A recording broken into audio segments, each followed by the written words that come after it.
Ladies and gentlemen, we're at Hot Tongue, obviously. That's where we record these intros. And I'm here to start the Encore Sessions. You may be asking what the Encore Sessions are. We spent 3 days in Vegas in March at the International Pizza Expo, and we recorded 12 podcasts. The next podcast you hear will be from room 2012, the year the Mayan calendar said the world would be over. The year John Cusack made a terrible movie, but nothing terrible happened in this room. We made magic up there. We had great conversations from all kinds of people all over the country, and we are so excited to start this one off with Ben Stix from BeHive. The BeHive is ran out of Nashville, Tennessee. I talk about his pepperoni all the time, obviously. He's a sponsor. They're a sponsor of the pod, and they make incredible plant-based food. Dope plant food. Ben is a dope human being, okay? I'm not gonna lie, we recorded a pod last November or October at Pizza Pasta Northeast in 2023 that will never see the light of day. Sometimes it gets crazy. You know, it's too raw. This one's raw too, but we kept it chill. When me and Ben get around each other, the weirdness comes out. You might think it's a full moon or Mars is in Gatorade or, like something's happening, like the vibes are right, just jokes start flowing. But we channeled this one enough, and Matt, with his magic editing techniques, took a 3.5 hour conversation, got it down to like 51 seconds of productive talk. And I'm just excited that we get to have this conversation and that you guys get to hear it. Ben has been a friend. He's somebody that is inspiring to me, just how hard he works. I just texted him the other day, and being an entrepreneur, you're constantly riding this line of success and failure, and that's what Ben texted me. He's like, I'm so close to success, but I'm also so close to failure. And, it could go one way or the other. And we kind of talk about his journey and how he got into wholesale and how expensive that is. And yes, this is the first conversation I'm having with somebody who is not actually in the pizza realm of things per se, but I've talked to other pizzapreneurs who are putting their stuff into wholesale, and I think any story from somebody that's trying to build something is really informative, and this one is packed full of knowledge. We talk about his investments, his loans, owning property. We talk about the meat industry, and we talk about just making a product that is for everyone, not just vegans. I think there's a lot of meat in this conversation, you could say. We also get into talking about seitan, and just so everyone knows, seitan is vital wheat gluten, which I'm just gonna read you the description from Wikipedia because my explanation Matt just told me was not good enough. Seitan is food made from gluten, the main protein of wheat. It's made from vital wheat gluten, a flour-like substance primarily consisting of gluten extracted from wheat flour. We make seitan sausage here, and it's a lot like working with a dough. It comes together like a dough, and then you spice it with all kinds of spices, you marinate it. It creates this very meaty texture and great flavor. And this is a man who believes in his company, who makes great product, who is an awesome dude and an inspiration, as I've already said. It was a great pod. I know you're gonna enjoy it, just like we're all going to enjoy Childish Gambino's newest album. I just heard the snippet with Ye, and it sounds crazy. It's on some Yeezus shit. And Donald Glover we talk about how incredible that man is as an artist. The things that he does, that's inspiring. Being a writer, being an actor, being a sick-ass rapper, being a musician. Man, who said you can't do it all? That's why everyone should just read the 5 a.m. Club, the 20-20-20. Get up, seize the day. Anyways, Donald Glover, BeHive Pepperoni, Ben Stix, you are the man. Welcome to the Encore Vegas Sessions, room 2021. We're coming from you live. Actually, 2012, but the room might have been 2021. Donald Glover forever. Childish Gambino. We out. Before we start the pod, I want to shout out our sponsor, Zabs. Zabs is incredible. Both their hot sauce sit on every table at Hot Tongue. Their St. Augustine and original are mind-bending. I'm talking naturally sweet heat and their signature slow burn. They got this secret pepper from Florida called the datil. It is hot, it is sweet, it is perfect on pizza, on eggs, on anything. And I know that anyone who tries it is gonna love it. If you don't know about Zabs, you gotta check them out. And you know who put me on their hot honey, which I think is better than all of them? Nick Camacho. Shout out the man, the myth, and the legend for putting me on this. I didn't even like hot honey before this, but Zabs changed my mind. I wouldn't put it on every table at Hot Tongue if I didn't believe in how much it could enhance pizza. Do yourself a favor and go check out Zabs. You will not be disappointed. Anyways, I'll stop talking now. Let's get to the pod. Let's go. I feel like you get so tied to a belief, and that belief system becomes who you are, and then who you are becomes that routine, and then it's a bit suffocating. And you have to kind of go through what I did to like wake up from something like that. Yeah. To be like, what the fuck am I doing, dude? Like, what? I have a kid, I have a business, I have all these things, and like I'm trying to battle or wrap my head around like the systematic food system in the world. Ooh, yeah. Yes. Like, no, that's not. I'm sorry, as a human being, not my responsibility. Super hardcore veganism like denies that humans utilized animals to get to where they are, and it's like a part of the chain of life, the circle of life, you know? So I feel like there's this exactly. I watched that movie the other day. It was tight. Circle of life. Even that movie's bullshit though, dude, because you know, like those lions are gonna fucking tear out like the antelopes and they're fucking. Oh yeah. Just rip it like, and they're eating that shit for sure. That ain't life. That ain't real life. Like, Pumbaa and Timon, food for a lion. Absolutely. Fuck those guys. Simba would have eaten them, and the movie's over. 100%. Simba eats them, and then he dies of thirst. That's how the Lion King ends. You should rewrite it, dude. Scar dies. That's the hyenas eat Scar. The hyenas starve because they're fucking scavengers and they're greedy. And then Pride Rock burns, and that's pretty much what we're doing to this planet. We're all hyenas. We're all hyenas? I don't want to be a hyena. Well, sorry. You're in the human race. We're all hyenas. You're Whoopi Goldberg. I did have dreads in high school. Took drugs before this? No. I purposely did not take drugs before this. So like, I need to do as much as I can to like let this podcast see the light of day. Yeah. Yeah. So. Yeah, well, we're doing a pretty good job of that. All right, so we can start over. Yeah. Welcome to Alex's podcast. So we'll start briefly.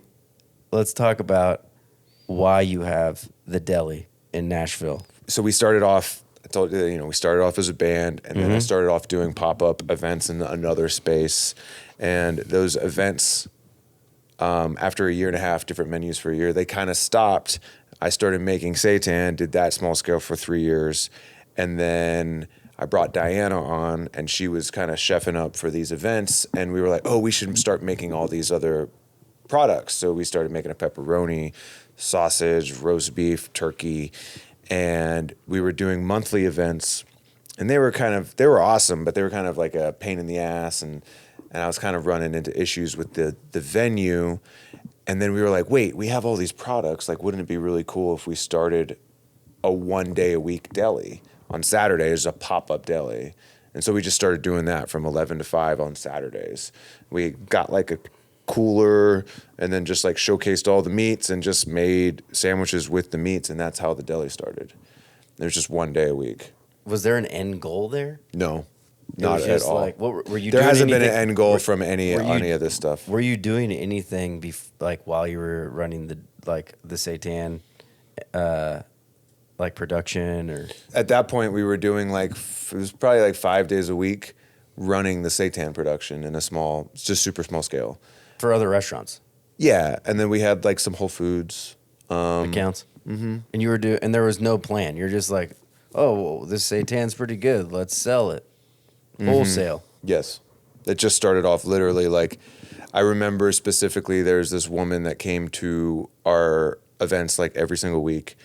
And one day, we always had a seitan dish, and she was like, this seitan is so good, I would buy it. And I was like, really?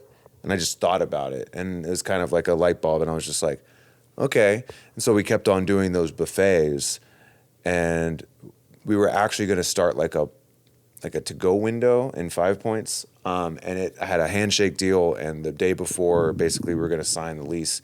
He just ghosted me and eventually was like, hey, we're not doing this. So my two partners, like, kind of went on their own way, and they were going to, like, drop what they were doing and join me and start this pop-up or start this, like, to-go restaurant. But since it fell through, they just moved on. So I was just like, well, I'm not going to stop, and I'm not going to do these events. I was like, I'm just going to start doing seitan. And so I had like fillets and chorizo and seitan blocks. And I had like worked for like I did those basically bulk and retail, and it just started growing from there. What year is that at? Buffets started in 2011, and then that was probably like 2013 is when I started doing the seitan on my own.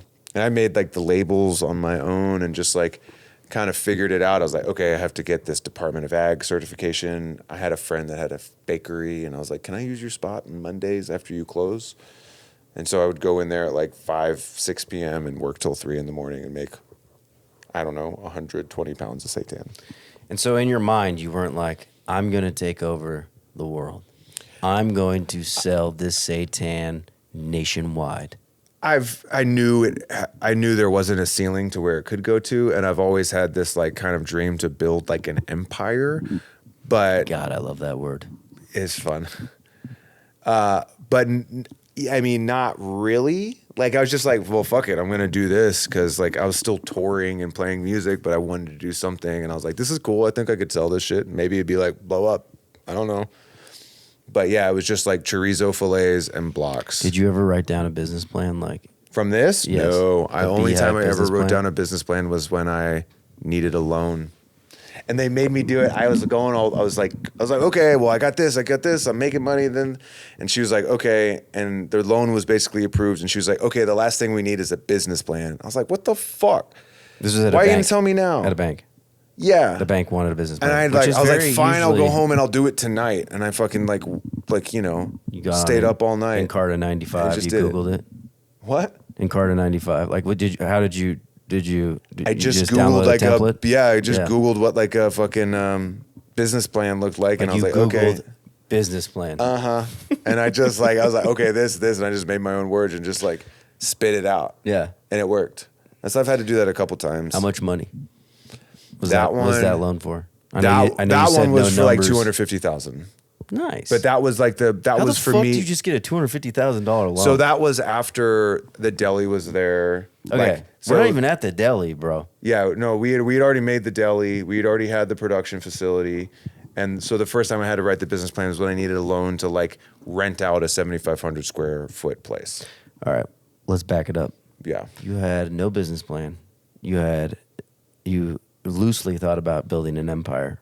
Yeah, dream. You had a dream. Kind of. You kind of had a dream. He's like, I want to do some dope shit. I want to do some dope shit. Yeah. You were selling the pop-up seitan. How did you decide to get into a deli? Started off the LLC by doing like weekly buffets, all you can eat vegan buffets on a day that this restaurant was closed. Got it. Did that for a year and a half. That ended. Then I'm going to start doing seitan on my own. For like a year, used my friend's bakery 1 day a week to make seitan. Got it.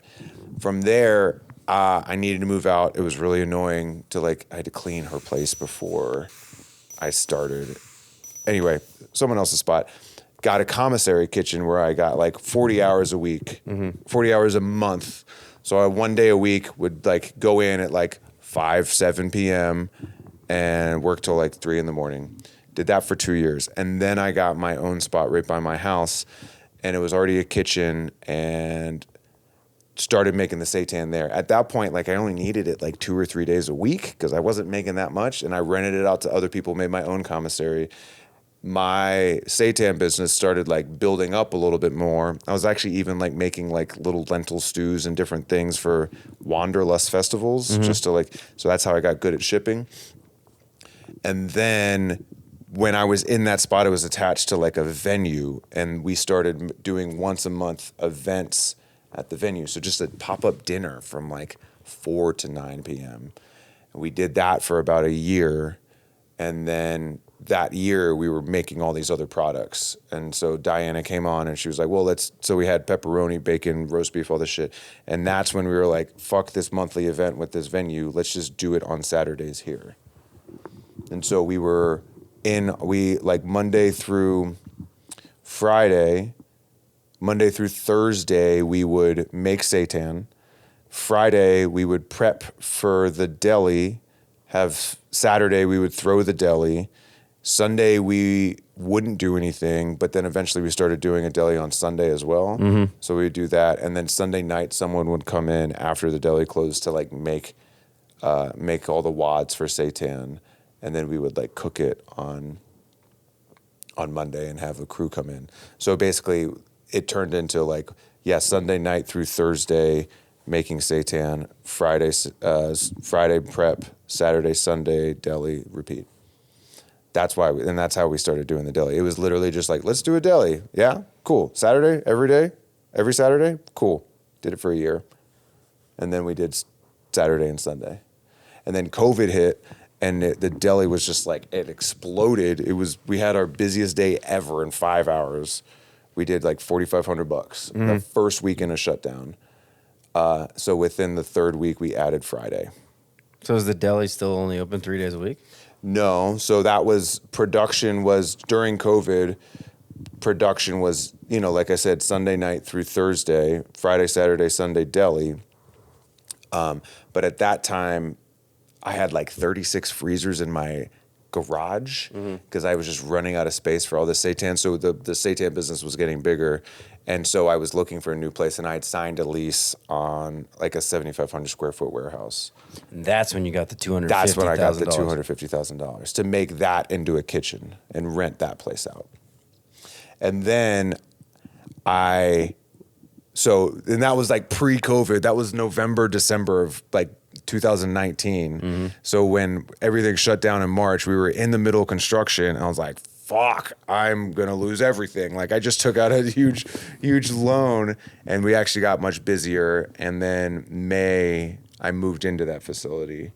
And then within 18 months, I was like, I need more space. So I ended up buying the building and putting an elevator in and building a dock and taking over the downstairs and putting in like a much bigger freezer. And that's when I took out a much bigger loan. So it's the same place you're in? Yes. You just bought it? I just bought it. So I could have rented the downstairs, but I was like, I'm not going to build a dock and an elevator on the place I rent. Yeah. Like I want to get into property and owning property long term to get passive income. So fuck it. Like I'll make a way to buy it. Is there already equity in the building?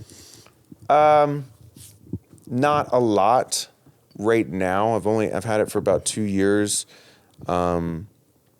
And the way we did it was there was an SBA loan.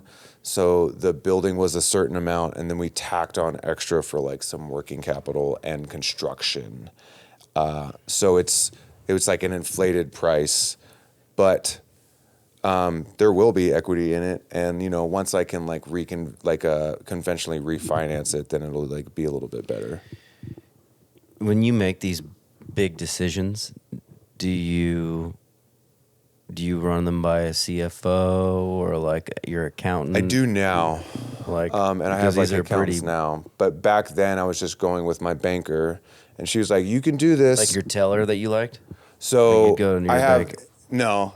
I have like a What's a banker? What does that even mean? So if you I went to see my banker. If you don't have in Nashville, there's a really awesome bank. It's like a local bank, Pinnacle, and there's a woman there that I've actually become really good friends with. I actually dub her my therapist half the time because like we're just really close and shit. And I'm like now really close with her brother. But You just got to the window and told her all your problems? No, she's like, she's not a teller. She's like small business management type of thing. She goes out and she like, her job is to kind of take care of small businesses. Calls you and he's like, hey, do you need anything? That person? Kind of, yeah. Okay. And so she like, I need to do this. I need to refinance my house. I need like this line of credit. And she's like, yeah, this is how we can do this. This is who we need to talk to. And so I would run that by her. And she was like, Ben, you could do this, but like you're going to be strapped. You're going to be leveraged to the gills and strapped. And so I'd like, you know, maybe find some other ways. But I was like, no, I want to do this. I want property. It'll work. The other ways, it'll be the same. And it'll like, if I can make it work, it'll be great. But I am strapped. Yeah. Like the bank will not give me any more money because like I'm strapped. Yeah. Mm-hmm. Because I've learned that like building a manufacturing facility, like you're not really profitable until you can hit scale. And manufacturing is crazy because you can't hit scale until you have all this machinery, you have to get all these certifications, and it's just a really, really expensive game. And like you can't, like I've had people tell me that like can't be profitable until you're like doing about $5 million in business a year. How many millions of dollars are you doing? Not that. I'm on the very verge of making it work. I'm like on the fucking verge, but like I had to put personal money in before I came here just to make sure I don't dip down below negative tomorrow. Yeah. It's fucked up. And I've had to do that a lot. Do you have investors? I am trying to raise money right now. So right now it's just I am fully self-funded with the Ben bank Stix. by right now. Yeah. That's it. And it's 2 loans that I've taken out. The first one for $250,000 to like renovate this warehouse and make it a kitchen. Yeah. And this second one, which was to buy the building, build a dock, and that was like, 10 times that. What do you say to somebody who's like, oh, like I make really good pesto or marinara and I want to wholesale it? Mm-hmm. Is that easier than what you're doing? I don't because think you could just find a manufacturer. So a lot of people co-pack. Would you be able to do that? Would you be able to use your like? Would you be able to like drop ship somebody? Is that the right word? Like be able to use somebody else's, like make somebody else's seitan and like use your facilities for that? Would So that be that's what a passive income for you? I'm building my facility to be able to do that for other people. Yeah. Like, for example, like there are other seitan companies or other pepperoni or different like vegan meat purveyors that don't make their own stuff that pay someone to do it. So I am trying to work the ability to where I can start making their stuff for them because not a lot of vegan co-packers exist. Yeah. So yeah, like if you were to start doing if you were to be like, hey, I want to make a marinara company or a cheese company. Yeah. And I want to, how do I do that? And I was like, well, there's 2 options. You can either make it yourself and build a factory, which is really fucking hard and really expensive. I'm not doing that. Or you can co-pack it. And that's actually a little bit easier. It's a little bit like, and like less cash intensive. You still need money, but you would still have to be able to like, you have your recipe and you find a co-packer. I want 1,000 cases of it. 10,000 cases of it. The hard part is to find like a smaller co-packer where you can get like smaller amounts, maybe 1 truckload at a time, which is still going to be like 16 pallets. Yeah. Whereas like the bigger ones are like, okay, I'm going to order, 250,000 pounds a year. But yeah, you could do that and pay them for that. Keep it somewhere. You don't have to have your own facility. You can put it in like a 3PL type of there are places that can cold storage for it. You can pay them to like keep it for you and then also ship it. So you can like run a marinara company out of your home and have 1 or 2 employees or 0 and not hold any space. So that is like, it's a way to kind of build it up, but then you have to worry about quality control. You're not making it yourself. It's a different game. Yeah. But that is a way to do it, and a lot of people do that. Like Unreal Deli doesn't make their own seitan. The King Arthur flour, they don't mill any of their own grain. It's just Yeah. a recipe. They use other mills. Yeah. So So the fucking flour is fire, though. Yeah. And so that is like probably the most economical and practical approach to like building a brand. You know, most vegan cheese companies don't make their own shit. Well, it's all done in Greece. So At a dairy BioLife, plant. What? Yeah. Mind blown. BioLife and Follow Your Heart are all like they're made at the same place. Yeah. Miyoko's did make their own stuff, and then they had that whole Till fiasco. they fucked her over. Hey, what's the real? What really happened? You know? We can have that You got your finger conversation on the like pulse? off camera. I'm not What gonna get happened with into- her, dude? I've heard different stories about it, but no. So like they got all that investment, and now they're kind of super corporate, and they're about to co-pack everything and get out of manufacturing it. Yeah, it got super corporate over there. That's what you Yeah. do, though, right? I guess, well, because you try to hit this, you try to hit scale. You want to hit the masses. They're also super focused on retail and CPG. I'm focused on food service because retail sucks. It's really hard. Yeah. I definitely chose like a harder route, but I mean, this has been like a DIY approach. Like I just doing it. I'm just going for it. And be like, fuck yeah, I could do this and do this. But now like, I need a bunch of machinery, and the cheapest thing is like $50,000. There's a machine that I want to buy to make pepperoni or just tube pepperoni, right? And so there's like there's the hopper, and it'll shoot it out. That's like $109,000. And then there's just a machine that like all it does is clip the pepperoni casings like automatically. $50,000. And Does like, your pepperoni have casing on it? yeah, that's how we shoot it through like Interesting. a meat grinder, a 2-horsepower meat grinder. It's very analog right now, and clip it ourselves. I've never gotten that. That like We any pull it kind- off. Oh, you pull the casing off? Oh, it would be interesting to like be able to eat it. It's like a wood pulp, so you wouldn't want to eat it. So you can either do like wood pulp or like plastic casings. But yeah, so like, have you ever made seitan? It's Yeah, like dough. It's a like lot. dough. Yeah, Yeah, we make it all the Of course time. you have. Yeah. So basically, you know how it expands. So basically, you just make the pepperoni dough. You shoot it in the casing. What's that shit Beyond uses on their sausage? That's casing, and isn't that like what they put on that's dog an edible food? one. That's an edible one. That That's a shit's- weird. Tastes fire. I think that's the best thing. That's the Beyond best thing they makes, have, yeah. Are those Easily. those sausages? Yeah. Yeah. And like Those are and scrumdiddlyumptious. So what's crazy too is we talk about like scaling and like hitting manufacturing. Like, there's a lot of people say that Beyond is going to fucking go bankrupt this year or next. You think that's going to be the case? Everyone I know that like is in the game has been saying that for the last year and a half. They said last year they were like giving him 3 years, and Just Egg too actually.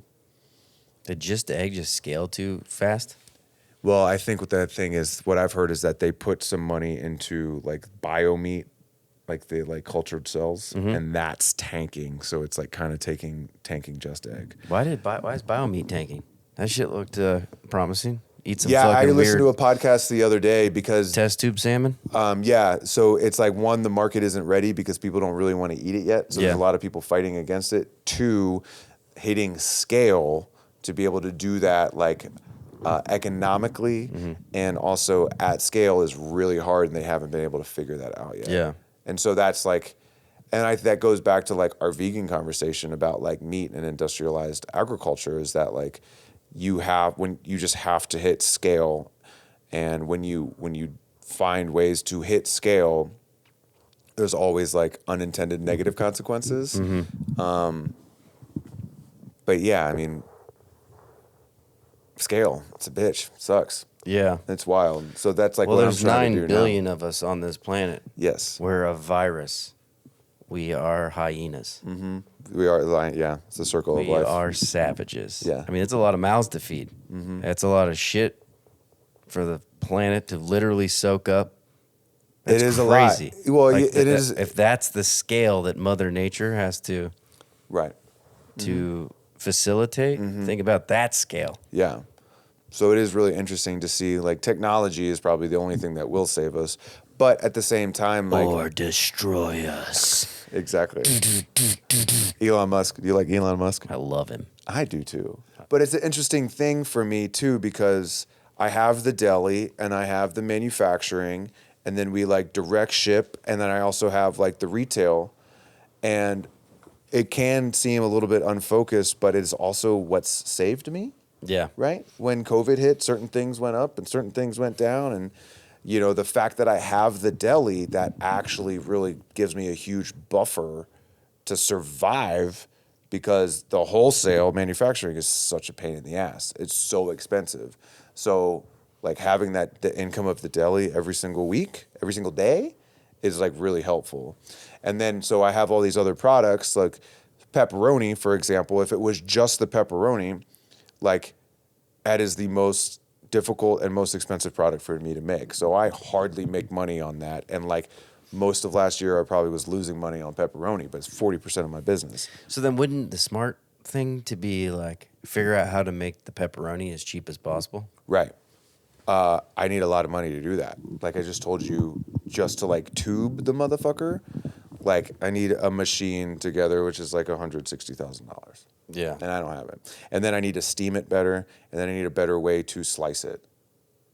And so it's like, and then I need a machine to like put it in. So it is an interesting thing, but because I do chorizo and slices, those have such a higher profit margin that like I can also sell that, and it like helps me buffer. And like the cheese, I make more money on the cheese. So, and because I have the deli and we do all these other products, like it kind of, I want to focus, but also like having the other products like really makes it, I can go to like, I can try to go to Jersey Mike's or Ike's or like this Mexican restaurant or this pizza chain, and it allows me to be a little bit more universal and achieve the mission a little bit better. Also, I think slices personally is like the wave of the future. The hell, Like, what are you talking about when you say slices? like roast beef, turkey. We have like a buffalo chicken slice, pastrami. There, in my opinion, there are zero good slices on the market, vegan slices, you know? And there's only a couple of them. And the biggest one, especially in retail, is Tofurkey. And I fucking love Tofurkey. I love the guy that started it. Makes me burp though. Like I just burp it up But instantly. it's like 90s vegan food, and it's just like weird perfect circles where it's like it's just not the wave of the future. You know what I'm saying? Yeah. So, and there's a couple other, but I think they're just gross. Or like, you know, there's like the slices that like they're just like squeaky, you know? They're just kind of weird. Rubber. The thing that would be cool to see is that like life is about balance, right? Yes. And Moderation. Moderation, but I think balance is a better word because some people don't even like the word moderation. You can't, as a patriot myself, don't tell me to modify nothing. You know what I'm saying? Modify. Well, modify is not moderate. That tells me moderation. you want to moderate me, and no government's moderating anything this patriot does. I need to get you a hat, bro. So please do. I'll put on my. You know what you need to do? You need to start a cheese company and just say make America great again. Wow. Just small GRATE. Is that? Have you already thought about that? I just thought about it right now. God, that's good. Yeah. Make America great again. Yeah. Bring cheese to the masses, my vegan brothers and sisters. Hot Tongues Vegan Cheese is gonna bring this world together. Y'all got that mac and cheese? Yeah. You got that mac and cheese. That balance. Oh, the mac and cheese. All right. We make some mac and cheese, but it's grated fucking Parmesan. It's Make America great. Make America great again. Yeah. I'm talking about the cheese, bitch. Cheese. But balance. That's what I'm saying is like a lot of vegan food could be a lot better if it was just there was more balance in it. But they really, it's like either one extreme or the other. And that's why I think there's the secret of Hot Tongues vegan pizza being so good is because I don't overdo the vegan toppings. Really, it's got such a light layer of vegan cheese, just enough to make it look like there's something on it. There's Yeah. no pull to it. There's no thing in the back of your mouth. Yeah. It's like it's all light toppings, and that's the brilliance in it, you know? Yeah. Ooh, we want the vegan meats. We want the vegan cheeses. Are people coming up to you and asking you, do you have vegan options? Do you have vegan meats? Well, guess what? A lot of them are not that good, but there is one that reigns superior, and that is BeHive. Everything that they make at BeHive is levels ahead of what you can get in a grocery store. Their pepperoni, their crumbled sausage, their cheeses, there is no contest. And the owner is one of the coolest people I have ever met. They make incredible products that go on your pizza, and it is dope plant food. That's what they call it, and that's what it is. BeHive, the best. Look no further. It's BeHive, baby. Straight out of Nashville, good people, great product. Check them out. I have my delis and I have the production and I have this business plan, this idea that I want to like scale both the delis and the production. And I've put a halt to wanting to scale the delis right now because I feel like the restaurants are a little bit in turmoil. It's kind of an interesting thing. But what I've noticed in the industry is that let's say restaurants are closing, but vegan restaurants are closing because I think it's kind of a thing. Because more regular restaurants are offering vegan options. That's 100%. So now you don't have to go to a vegan or vegetarian restaurant to get vegan options. You can go to anywhere and get vegan options. And I think that's actually better because now you're offering and I think that's kind of like where I sit with veganism, is that it's just like, I just want to give people an option because I don't think everyone should be vegan. I don't think that's possible. I don't think that's actually really sustainable. And I think, there's a lot of thoughts that go along with it. I just think people should eat way less meat on a whole and be able to do that in a healthy, indulgent, and tasty way. So I'm kind of trying to like just provide really meaty, healthy options or vegan options that people can be like, damn, this is fucking good. Like our most popular product at the deli is a crunch wrap. Yeah. Yeah, we sold 20,000 of them last year. Yeah, well, I mean, it looks bomb. It's fucking crazy. And I bet it's bomb. It's good. And people love it. They eat it up. I know you raised the price. Was there any blowback there? No, nobody said shit. Nice. It's because I threw the fucking crunch wrap at the wall. I know, but it's also $6. Like you're like, hey, we're raising the prices. Be like, already forgot about it. Yeah, that was yeah. genius, dude. And then we kind of like raised the price of everything else on the menu too. Nice. Like, so you raised that, like and like but I didn't say anything about signal. it. Yeah, but I mean, we're still kind of cheaper than most spots. Like, but fuck, we need to make money, and I think it's really interesting that like people are like, God, this is so expensive, but it's like everyone has to make money and survive, and everything is so expensive. And everyone thinks that like we make so much money and we're so successful. You know what I'm saying? Yeah. Like we were talking about that before. It's just like, oh, you guys are killing it. People are like, okay. Well, it's weird. You see from the outside. I mean, like that's like a lot of people said that about a lot of restaurants that have closed in LA. Like, oh man, like it seems like you're killing it. It's like blah blah blah. It's like, well, that might be the perception on Instagram. Right. But like even for me to get on Instagram and have to say like, things are tough, we're adding cheese. It wasn't really like the hard part. There was a hard part in saying we were like adding cheese, blah, blah, blah. But it's also really hard to just say you're not doing well. Yes. And that's not a normal thing in the United States. No. Or just to be like, hey guys, we need help. Like, can you come eat here? Like, well, that's like vulnerable as fuck. Yeah. I mean, yeah, and it's like also kind of sad and lame. It's sad. You have to be like, it is. You have to be like, hey guys, hey, come eat at my restaurant. Yeah. Like, what the fuck? Like, like other people have problems too. The minute you have to make your problem somebody else's, like, and then people that. feel bad for you. Yeah. Or it's just, no, I'd rather just fucking close. Well, no, but that's the thing is, for me, it wasn't like, it wasn't, hey, vegan community, come rally around me. Come help me. I'm gonna close. People were like, start a GoFundMe, or why didn't you start a GoFundMe? Or because this is not a fucking charity. Exactly. And so you know what, like you can do, what opens up a vegan restaurant is add meat and dairy to your restaurant, and that opens up 99% more people 100% to your customer base. And I think it's more of a proactive approach to be like, okay, like here's a problem, right? I have this business model and it's struggling right now. Yeah. And like you asking for people to GoFundMe is not going to solve the problem. No, it'll be a Band-Aid. Right, and it'll just be a Band-Aid. Close. And then cool, you'll make $10,000, maybe you'll get $100,000, I don't know, and then you'll be good for a couple months, and then you'll be like, I still got this fucking problem. Yeah. So it's like, and it's not a charity, it's like you built a business, so you have to like be able to adapt and move to be able to figure it out, It's like, and if you have a pie or you have something on your menu that's not selling, cool, take it off, put it with something that might sell. Yeah. And that's the cool thing about businesses and being a business owner is you have to be like, what is the issue? What's the problem?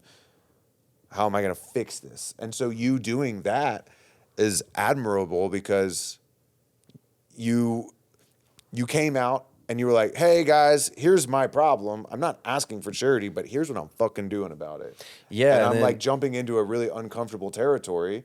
And you got a lot of flack for it, but like, it sounds like it was the best move that you could have made for your business, right? It is. Yeah, cheese was a slow burn, but then when we added meat in December, January, February were our two best months, and it was ever, and like in January, the February restaurant, are like the slowest months, the slowest months we've ever had. Good for you.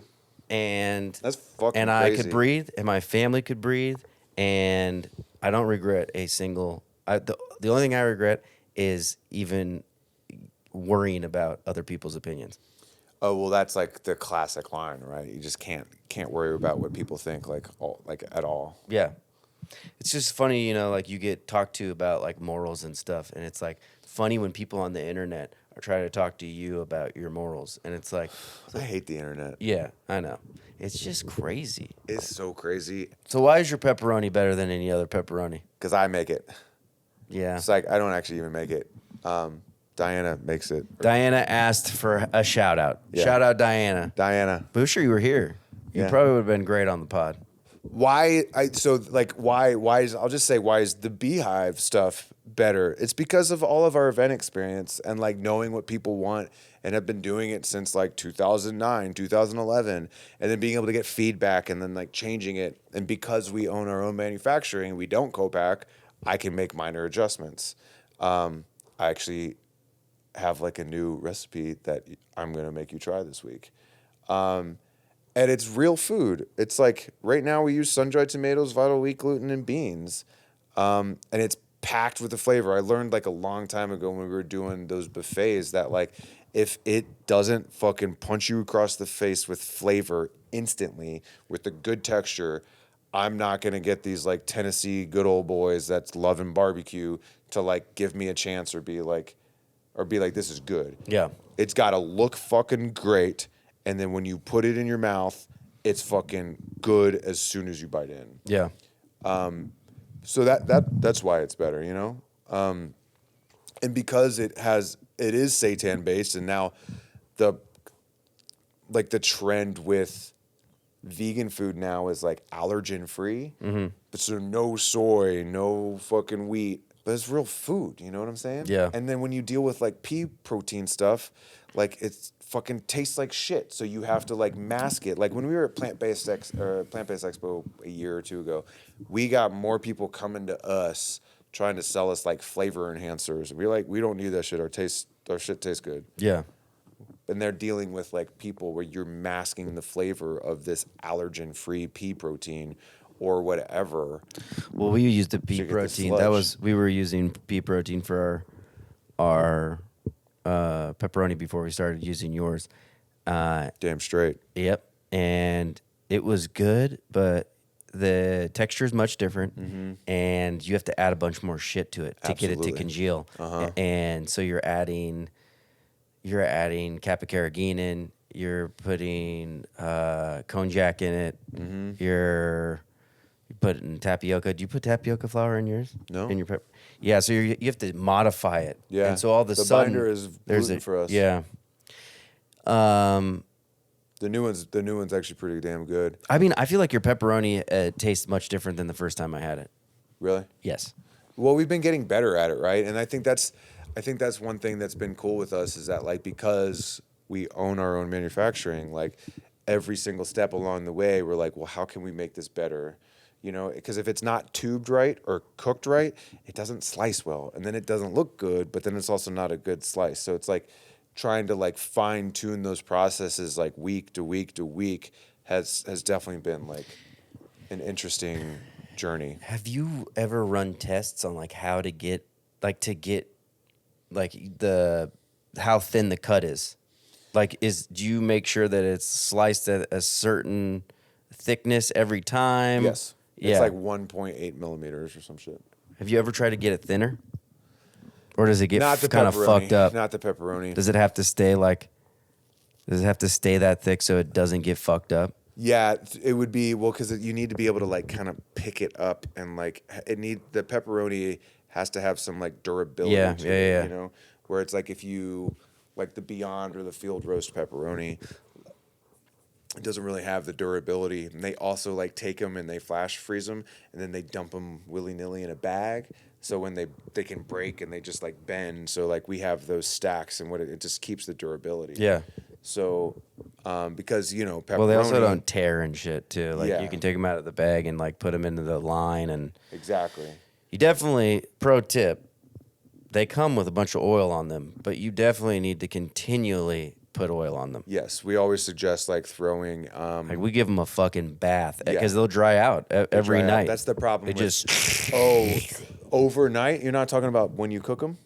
when you cook them too. Yeah. But so yes. no, like what we'll do is we open up the bag. They're nice and juicy. When they go into the line and they sit on the line uncovered, like They'll the dry next out. morning, they might have a little like the oil will coagulate, and Yeah. so we'll give it a little bath and we mix it up again, and then when it's busy, you don't have to fucking oil every pepperoni yeah. or whatever. But if you don't do that, you know, in a pizza master, if the pepperoni's dry, it's gonna burn. Yeah, we've noticed that like that's like the issue. That's like the main issue that we have with it, and it can, you know, some people get it really. Some people can make a cup. Sometimes like what we've noticed is that like on like a conveyor oven on a lower temp and like a longer cook time, they can dry out a little bit more in cracker, so they do really well in like a 700 to 900 degree with like 2 to 4 minutes cook time, because then you can just lather them up with the oil and it reintroduces the fat. And so the new recipe we've been working on is like taking out sun-dried tomatoes, adding a little bit more beans, and it's actually been really helping. It's a little bit like it doesn't dry out as much, and we're trying to figure out ways to like reintroduce the fat. And so what we could do, but I don't really want to, is you can buy like weird like fat molecules, you know what I'm saying? Yeah. Put them into it, Yeah. they would like look like that, and then as you cooked it would like seep out. But like I want to be able to keep, one of the reasons we want to take the sun-dried tomatoes out is just to like keep the label super clean as far as ingredients. Yeah. The sausage, you don't gotta do shit to that. You throw that on and it singes up. And I think It's that's nice. And I think that's also, you asked why our shit is better, is because we marinate it. So we pre-slice and we marinate everything. So when we add the marinade into the bag and it's sliced thin enough, especially like on the roast beef or different slices, as soon as we pull the vacuum on it, it takes that marinade and sucks it into the seitan. So it just tastes great out of the bag. Like you can really tell the difference between an unmarinated piece of pepperoni and a marinated one. Do you think there's ever going to be like a time where like vegan people can stop trying to manipulate or like create something that it's not, and like maybe like just make tofu better, or like create dishes that are just like, like We tried to do it at Hot Tongue. We tried to start, it's like when we were doing pepperoni, I stopped calling it pepperoni. I was calling it seitan circles. I told you I was trying to do all this shit. Seitan circles, because like... Dude, seitan circles sound gross as shit. I know, but that is what they are. So you make it's like not this... fucking pepperoni. But it's so... not. And like, when you call something cheese, yeah. there's an expectation bias that like, okay, and a non-vegan person is going to go have that meal, and they're going to be like, it's either gross or they're like, oh, it's okay, and then they never eat it again. It's not pepperoni or this and that. In a world that I'd want to live in, to truly be able to say, we're going to have Mediterranean tomorrow, and tomorrow we're eating vegan. Vegan would have to stand on its own 2 feet, and it does not do that right now. So it's not like vegan chicken. You want like, let's do tofu or tempeh or seitan dish, and we're not going to call it like... and then you normalize those things. You normalize tofu, you normalize seitan, and you normalize tempeh, so people know what those things are. Yeah. And then there's an understanding, instead of just calling something a fucking beef burger or a slab of chicken or a corn dog. Like, you're painting yourself into this thing that it's not. And, you know, I know a lot of people, I've had this conversation with a lot of people, and no one agrees with me. Most vegan people don't agree with me. They say it's the only way to get like non-vegan people, but like I strongly I just strongly disagree. I feel like, especially with the cheese thing, if there is a different way of going about getting a similar creaminess, umami flavor-esque type of stuff that isn't saying that it is something that it's not. I mean, well, that's why you do the cashew cheese, right? Yeah, but I mean, I went. It's its own thing. Not like trying to like. Well, mimic also, some, like, it's cashew. Yeah. You know, it's real food. It's water and cashews. Yeah. Is that it? Koji, miso, salt. Yeah. You know, like food. Food is tight. Food is tight. So tight. You know? But when you do start putting kappa carrageenan in, which we used to use, and like you do, these things are all natural occurring things, right? Yeah. But if you stay kappa carrageenan to the right vegan, you know, you're gonna get your head chopped off. Yeah, there's a bunch of hypocrisy fucking just everywhere for everything. But yeah, I mean, I understand. I hear what you're saying, and I do feel like there is a line of like, I understand why people might make, or even us, because people ask me that all the time, why are you making vegan bacon, or why are you gonna do like roast beef? What vegans don't want to eat meat? Why do they want to eat so much meat? Yeah. I mean, so I understand that question, and I understand why businesses will want to do that, because it's like relatability, and like if you're gonna sell, like remember when Subway used to have those vegan patties? Yeah. They were like okay, Veggie but they were like Deluxe, a little bit bad. weird. You know what I'm saying? But if Subway had like a vegan slice, right? Maybe you just call it slice or turkey or roast beef. Then that's kind of what I want. I don't want a stupid fucking patty. What's the easiest way to get your pepperoni and sausage in any of your products? I guess it depends where you are, right? Like In the United States. well, I mean, we're working on distribution. You got like, anything in Canada? No. But yeah, we've been working on a good like partnership with Chef's Warehouse recently. I fucking love those guys. And other than that, we can like ship direct, or depending on where you are, we have different distribution companies that can like handle that has the pie. So you just email us and we'll take care of it. It's basically what you would do. A lot's changed since the first time I met you. What? In changed? 2018? No, it was last year. No, I met you in Wait, 2018. You when? You had your backpack on. Did we actually meet back then? You were like, hey, you came up to like the whole Purgatory crew, and you're like, hey, did you guys try the pepperoni? And like At Pizza Expo? Yeah, Scott Sandler, like who we're talking to on Tuesday, he was always repping you, dude. Dude, yeah, Scott Sandler has been like the OG rep. He is my intro into pizza world. Fucking love that dude. Anyways, On I was the saying a couch. lot has changed since I met you the first time. Yeah. It was never a proper invite, but you know, you got a booth now at Expo. Yeah. It's our third year that we have it. Yeah, I've had a booth. Before, like, it was just Sandler using your pepperoni for his vegan demonstration. And then I would walk around. I had like, some in my backpack, and I was just like handing out little samples. Yeah. It's kind of funny. I got written up in the New York Times for that. I got called like a messenger boy.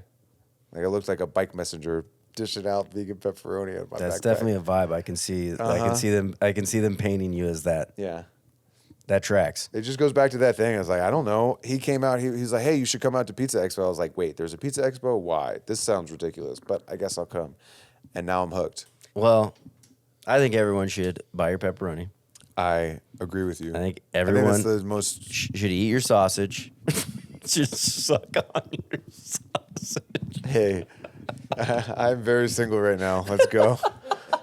I've asked you this question before because this is the second pod we've tried to do, and Yeah. the way I don't know if this the one way was it's gone. I don't know if this one is more successful or less successful. I don't know if I don't know if I should feel. Yeah. What's your question? I forget your answer, but maybe it's the same answer, maybe it's not. Who is the greatest artist or band of all time? I'm going to say Childish Gambino. Oh my God, that's a hot take. You did not say that last time. I've thought about it since then. What did I say last time? Maybe Cornelius or something, or like. No, I think you say like the Grateful Dead or something. Or I said I used to love 311 or something. But I'm not gonna say 311's dope, dude. Yeah. 311 Day just happened. that. I know. But- I think Childish Gambino. Childish Gambino right now is like my favorite artist. He's a true artist. He's fucking dope. He's a comedian. He's a fucking actor. He makes dope music. He's a producer. He's a director. He's a writer. You already Dude, said yeah. that, I think. All of his fucking music videos are Atlanta fucking was insane. tight. Atlanta's super tight. Like he's just fucking Summer Camp is a sick album. Oh, dude, all of his albums are fucking sick. I saw him at the main stage at Coachella, and there was like maybe 300 people there What? when Summer Camp came out. Oh, and a no while one even ago. no one even knew that Childish Gambino was like Donald Glover. Oh, So yeah. like it's just crazy. Like he later went on to headline Coachella too. I think I'm that sure. year Yeah, he did. He's Bonnaroo. fucking huge now. I mean, he hasn't put out music in a really long time. I think he's about to. He said he was going to retire, but it's pure creative artistry, and I think that is so rare nowadays. And I fucking love that. All right, let's end it there, ladies and gentlemen. Ben Stix, baby.